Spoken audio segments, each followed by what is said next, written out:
ตอนนี้น้อยกำลังจะขี่เรือข้ามฟากไปเมืองจอมเพชรไปตกพระธาตุทราย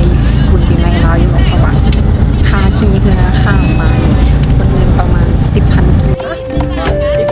ไปกลับบ้าน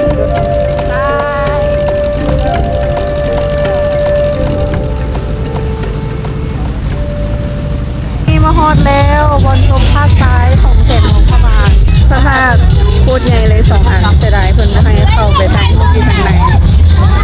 หลังจากที่น้อยไปตกท่าทรายมาแล้วเดี๋ยวน้อยจะพามาเบิ่งบรรยากาศของเด็กๆที่เพิ่นลิ่นน้ำอยู่ทางฝั่งนี้เด็กๆพากันลิ่นทั้งแป้งทั้งสีหน้าไผก็จนขาวจนแดงหมดอันนี้มาตกใจกับเรือนักท่องเที่ยวคนจีนมาเป็นคันเลยความรู้สึกของการที่ข้ามมาฝั่งนี้รู้สึกว่ามันแตกต่างจากฝั่งในเมืองหลายแต่ก็ม่วนไปอีกแบบมีเซอร์ไพรส์ตอนกลับก็คือมาเจออนาโนอยู่ถึงเรือขากลับพายเป็น FC เพิ่นมาดุนมาเจอตัวจริงโคตรรอเลย